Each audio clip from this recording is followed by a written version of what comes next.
hell. And now, on with the show.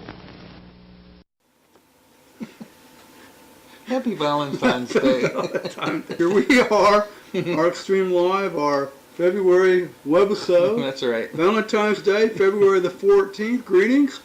Charles could not be with us tonight to share and spread the love. That's right. He's spending time with family. Yeah, lots of family coming in. It's a busy weekend between Valentine's and something we call Mardi Gras. Yeah. He couldn't make it tonight, but we are here. We're on the air. And you know, speaking of love, David. Yep. And this is a special day. This is one of the busiest days for flowers and candy. And it's a big time for retailers. But I thought, wouldn't it be fun to see how art and chocolate go together? That sounds wonderful to me. What a delicious idea. Two things that we love, chocolate and art. What happens when they get put together? So I thought it'd be fun to look at that tonight. So, there it is. Yes, we have art and chocolate, ArtStreamLIVE, yummy. So we'll go ahead to the first one. Get a little quick history lesson here, you know.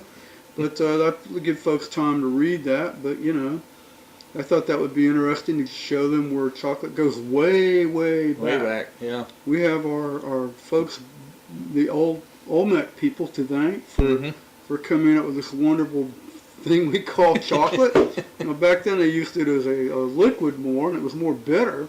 Yeah, it was hot. They used peppers and hot spices with it. But I thought it'd be fun to show a little bit of the history on that. And it goes, like that illustration shows, that's back in the 1600s. They're enjoying basically a nice hot cup of cocoa. Yeah. But it's a wonderful thing, and we're going to look at what people do with it when you decide to make art with it. Now, this is a fun project here. This is an artist named Janine Antoni. And what she does, she's actually doing her self-portrait in chocolate. Now, some of them are soap. Now, I don't know if she lets you know which one is which. But the idea is that the pieces are slowly being destructed because she's playing on the anxiety people have with chocolate. People love chocolate, so part of her idea behind it is to tempt them. And some people cannot resist the temptation and actually have been licking on the sculpture. Yeah, I see one there that doesn't seem to have much of a nose left. No, it doesn't. And a few of them actually have soap. Some of them are white chocolate. And the trick is, you know which one's which. So you kind of got two things going on there. And then she's got that gigantic block of chocolate and lard. So, you know, leave it to artists to find another way to use chocolate. But yes, chocolate and art, there it is. So we'll go, okay.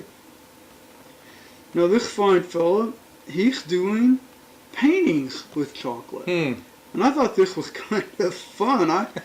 He's doing historical people. You know, so I don't think we need to name who these folks are. It's pretty well known. I wonder if he drinks coffee with his chocolate. He may. It's a good fit for me. It would be a good fit. But I thought this was rather interesting. I kind of like the way he's able to get tonalism with the chocolate. It actually works. Now, I don't know what he does, how durable these are. Yeah, I wonder if he maybe puts a type of fixative or sealer over the top. He may seal them. Yeah. But I've got a few examples of him, so we'll go and look at some of these other ones. And I thought this was kind of neat. You know, he does these iconic figures, Charlie Chaplin.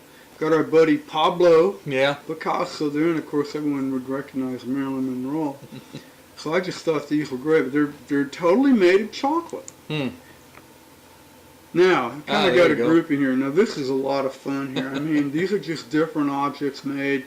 Now, some of these are chocolate, maybe with some cake support, just for structural, to help hold them together. But I just thought that this camera, I love that camera. Yeah. I wanted to bite the lens off. You've got your chocolate shoes. And that hamburger actually is made of chocolate. Oh, man. Now, I don't know how they color it. I thought that was interesting. But these figures, the little motorbike, I love the Yoda, chocolate Yoda. Yeah. You want to nibble his ear? Yummy, yes I am. So, people, chicken feet. Yeah, some people actually get quite serious and actually are almost sculptural with the medium. And that actually is a Big Buck approved chocolate. you know, I wanted to run that by Big Buck before we aired it tonight to make sure it was okay with him. Some of his cousins had to Yeah, sacrifice well, for that. well, you know, it's modeled chocolate. Now, hopefully the original mold or whatever. But, yeah, so I wanted to run that by Big Buck to make sure it was okay. But, yeah, he liked that one. Of course, you got the new dragon. You know, with Mardi Gras coming up, I thought that mask was rather neat. So there's a lot of good things. Now, here we go. Famous celebrities in chocolate. Famous folks. President Obama, of course, Albert Einstein. And who could resist a chocolate Elton John? Yeah, well, the glasses need to be fancier. Right, but you know, I love that. And of course, Cleopatra. So I thought that was rather a fun collection of different things. So now we had to have, of course, speaking of celebrities in chocolate, I kind of wanted theoretically, what would we be like in chocolate? So I thought it would be kind of fun to come up with that, the ArtStreamLIVE guys. So there we are, kind of our virtual chocolate selves. So, you know, this being the time of year of the day, Valentine's Day, for love and chocolate and candies and flowers. Right. I just thought that would be a fun thing to share tonight. And that's just a small sampling of what's out there in the world. Just to mention, and we didn't do it tonight, but I thought about showing the video, but it was a little bit long, about an artist making a room, and she literally takes the chocolate, makes it into paint, paints the walls of the gallery. And the idea is to have people come up, if they want to lick the walls. And she's actually bragging in the video about the fact that there are insects flying around in the gallery now. Right. They're actually devouring the chocolate too. So that makes it even better in her world. But along with a few mice and some rats. Well, who knows? But that's what artists do with it. She had a nice bench in the middle. You could sit there and contemplate the chocolate wall. So it has a lot of fun things. So that was one of the things I thought would be fun to share tonight. Now, the other thing we're talking about, you know, spreading the love. Right. And I thought, you know, well, being Valentine's Day, I thought this would be a fun thing to bring up. And we talked Loving about artwork. Yeah, love and art. I think that, now you can love art, but what about art about love? There you go. So ArtStream tonight, we have our own little segment of ArtStreamLIVE, Love and Art. Love and Art. So to start it off, yes, the number one love art. Oh yeah, this had to be in here. It had to be in here. You know, Love by Robert Indiana. That's right. It's a classic. Another classic, iconic image, and a lot of folks may not know. But this, like it talks about in there, the design actually started as a Christmas card. And it's been repeated many, many times in popular culture. And unfortunately, the artist, Robert Indiana, did not copyright the work. Yes, it's a mistake a lot of artists make. And he has lost a fortune of income. A big fortune. Because this image is everywhere. It's worldwide. It's worldwide. And it's one of the American pop icons of pop art. And there's versions in the Indianapolis Museum, Philadelphia Museum, New York, and like you said, it's seen around the world. So it's everywhere. Okay. Now another one, another classic, The Kiss by Gustav Klimt. Had to be a part of this. And he did this around 1907, 1908, and it's a famous painting. He's a famous Austrian painter, and influences Art Nouveau, decorative pattern, and an embracing couple. So he was influenced by the art and crafts movement, and it's a great piece of gold leaf. So that had to be, you know, one of my top 10 for love and art. Yeah, it's an iconic piece also. Okay. Now this one may not be as well known, but this is a painter I've always admired, Franz Hall. Incredibly gifted painter, very loose brushstroke work. You know, coming off the Renaissance, he had a way of painting that really is more modern. And this piece done around 1622, and it's a wedding portrait of a couple.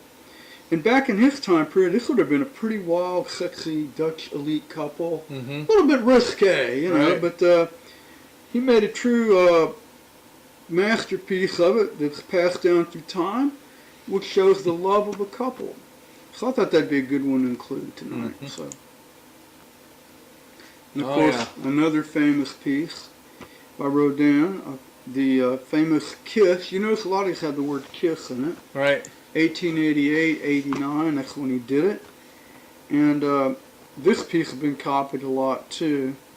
And when it was shown, it was displayed in a suitable romantic setting. But it caused a little controversy. Oh yes, oh my. Oh my. It caused a little bit of controversy. But it's an incredible piece, and it's like a lot of these really are icons of love now. They've been around. But I thought that had to be included. So we got some three-dimensional work in tonight. Now this is a photograph a lot of folks may not be familiar with. It's called Kiss by the Hotel de Ville from 1950 by a fellow named Robert Dozeneau. And it's actually a pretty well-known image in the world of photography. And what was fun about this image, and it talks about it in there if you want to look at it later and read it, is that a couple actually sued him for royalties because they thought it was a picture of them. This couple sued him in the 1990s. And it turned out that he had to reveal that the scene had been posed with a former actor and her boyfriend. So it was totally staged. But it's a famous photograph. You know, I thought about too. I didn't put it up because it was more war related. After World War II, the famous scene of the sailor kissing a woman, and that was more a celebration of the end of the war. So that's why I didn't bring that one up. But I thought this would be a fun one to bring up. Now, Rene Magritte, and we had shown this before in kind of spooky paintings, but it's also a painting called The Lovers. And it's by the famous French surrealist Rene Magritte from 1928. And a lot of people have wondered, you know, what does it mean? It's surrealism. But a lot of folks have gotten the idea that it really is about the idea of love is blind. And in a way, that's very true, you know. You look at people that love each other, and maybe they had to be blind to love that individual. I don't know. I won't go there. But, you know... But there is truth behind that, so I thought that would be an interesting one to include tonight. All right, and then this, of course, we had to have the man Rembrandt. You've got to have Rembrandt. And this is a tender portrait which gained its misleading name in the 19th century. The subject actually does remain a mystery, but it's widely believed to represent the Old Testament figures of Isaac and Rebekah. And it's called The Jewish Bride. And I thought it was a tender. I love the way the couples, their heads are closed, their hands are together. I mean, I feel the love. I feel the love. So I thought that would be a nice. Very romantic. Very romantic. And then our friend Vincent van Gogh. Gogh. Yeah.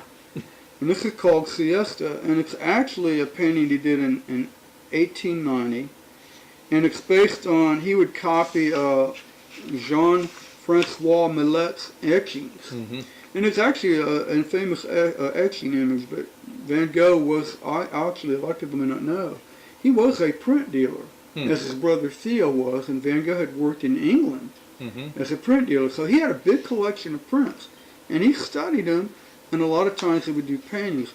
But I just thought this was a wonderful image of just a couple together on a hot day out in the field, taking a little siesta time, just together, happy to be together, taking a nice little break. So I thought that was a sweet image. Yeah. All right, now this is a fun painting by a fellow named Pierre-Auguste Gott, and it's about springtime and young couples in love.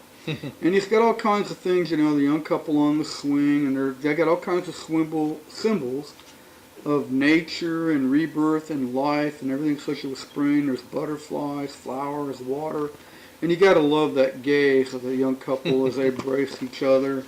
And they're just surrounded by all these wonderful things in the forest that show symbols of new life and rebirth and love. And I thought that was a fun one to include tonight. And then our buddy Renoir, kind of a bonus slide. Right. You get two in this one. And I just thought this was a fun thing. The first one I like called Dance in the Country, just showing a fun couple together, having a good time, listening to the music, cutting the rug, I guess we'd say today. Right. And then the other one is a rather fun piece called In the Garden. And it's a young man with his girlfriend, his lady. And he's really wrapped up in her. Talks about how he's gazing at her, admiring her. He's got his arm around her. He's holding her hand.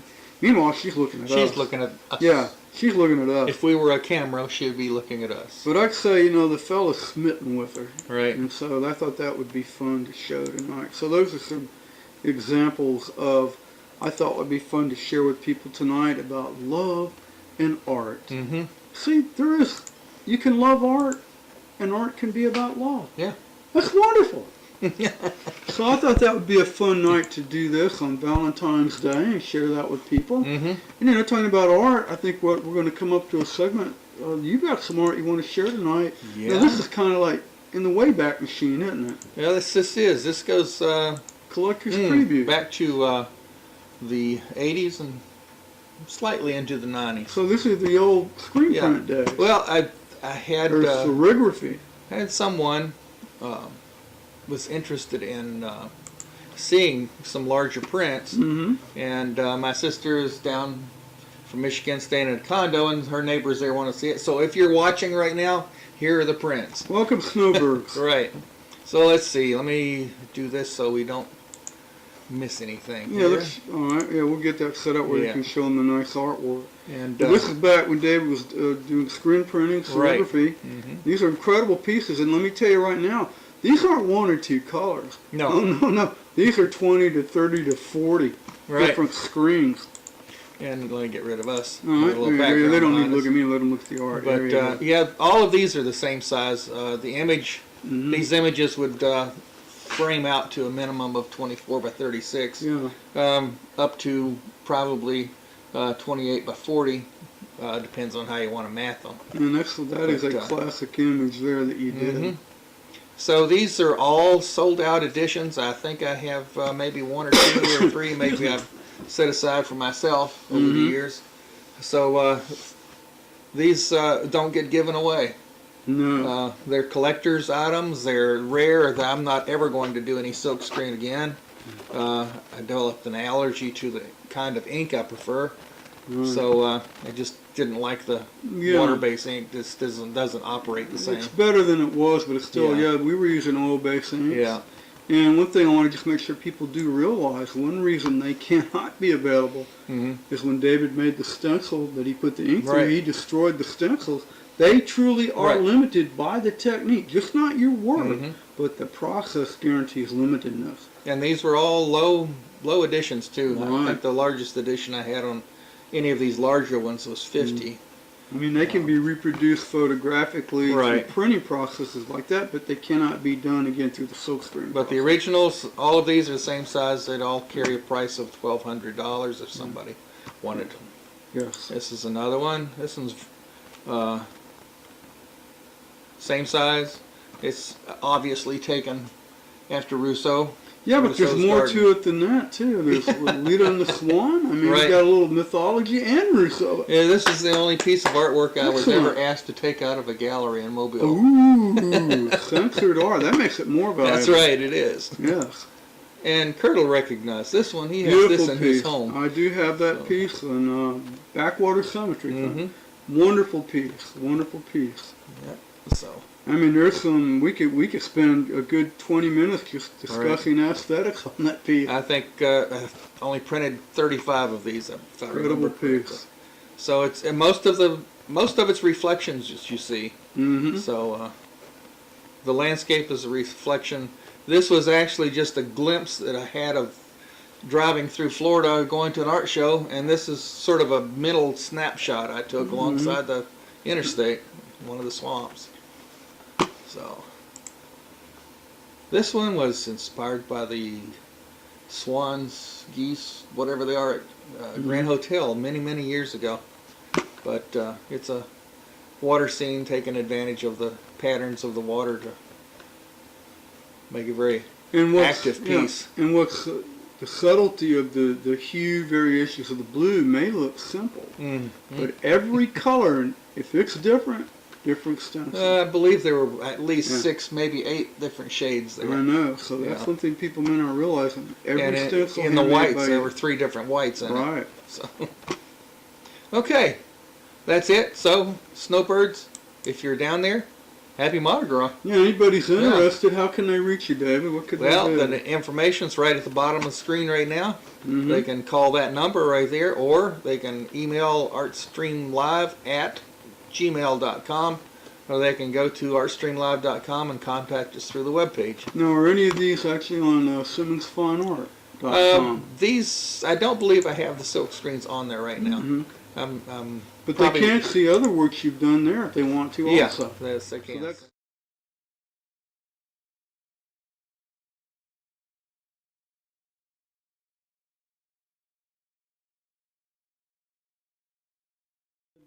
availability like anything. There's only so many. There's, like I say, and the price goes up. maybe only one of some of those, but Mhm. I usually on most of these prints I set aside at least 2 or 3 for myself, Right. and that's the only ones that exist for sale, unless you can happen to find one on the secondary market Excuse me. somewhere. Right.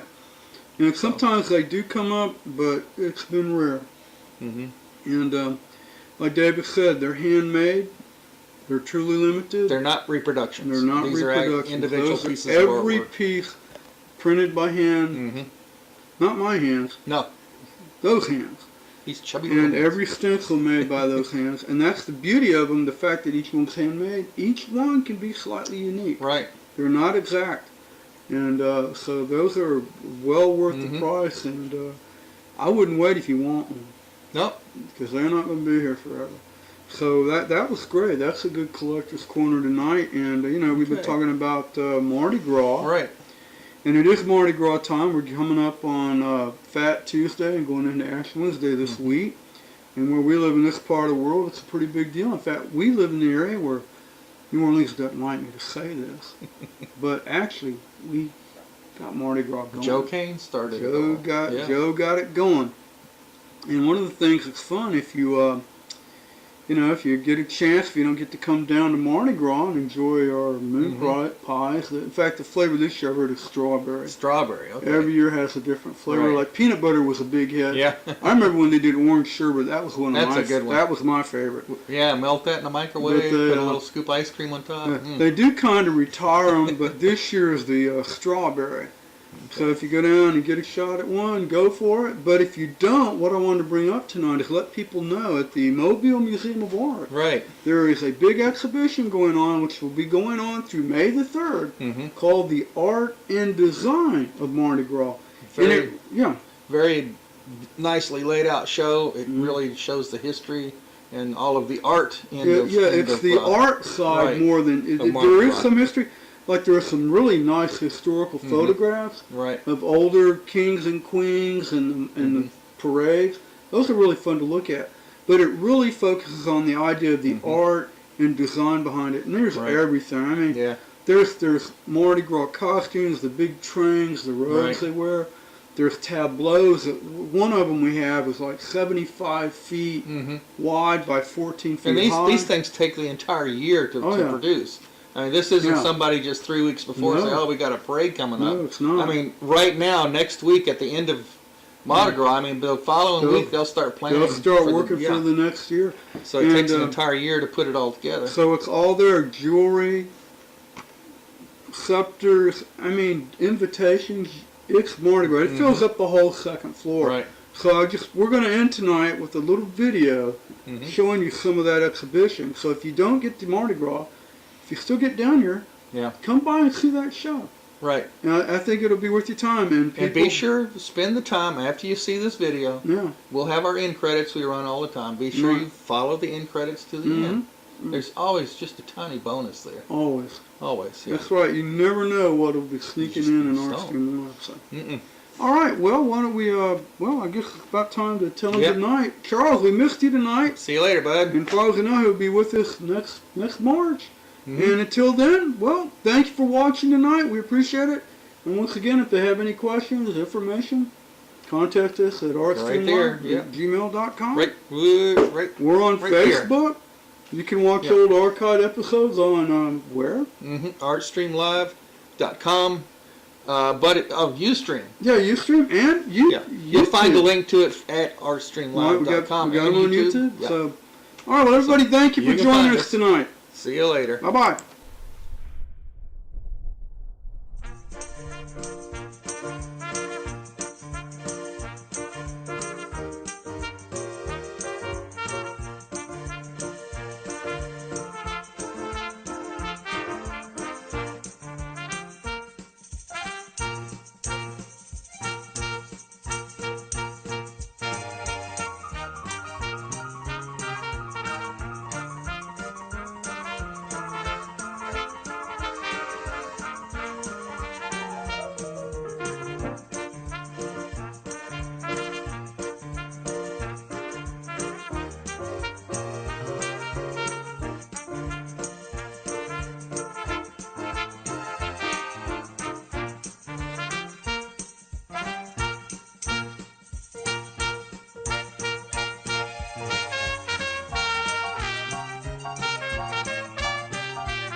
Craig-a-ling, craig-a-ling, craig-a-ling now. Craig-a-ling, craig-a-ling, craig-a-ling, craig-a-ling, wow. I know this song don't mean a thing. Just do that plain old Charleston swing. When you sing, toodle-lam, toodle-lam, toodle-lam, toodle-lam, too. Boo-lam, boo-lam, boo-lam, boo-lam, boo.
Come on.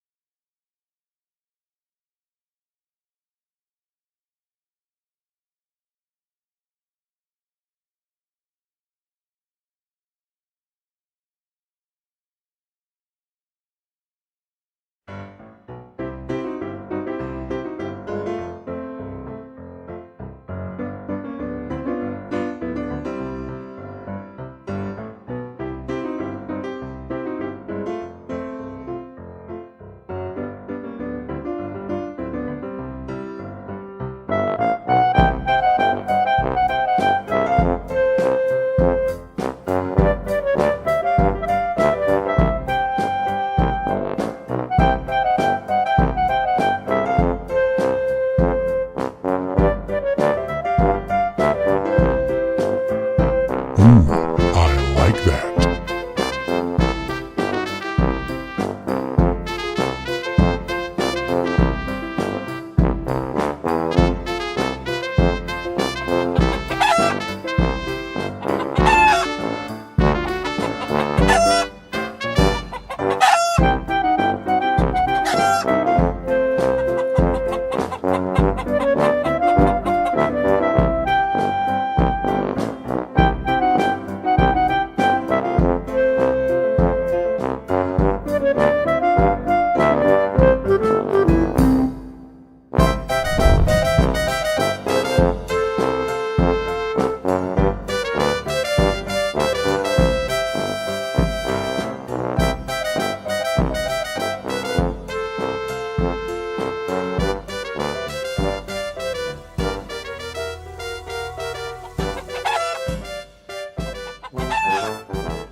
Well, gentlemen, no point in hanging around this dump any longer.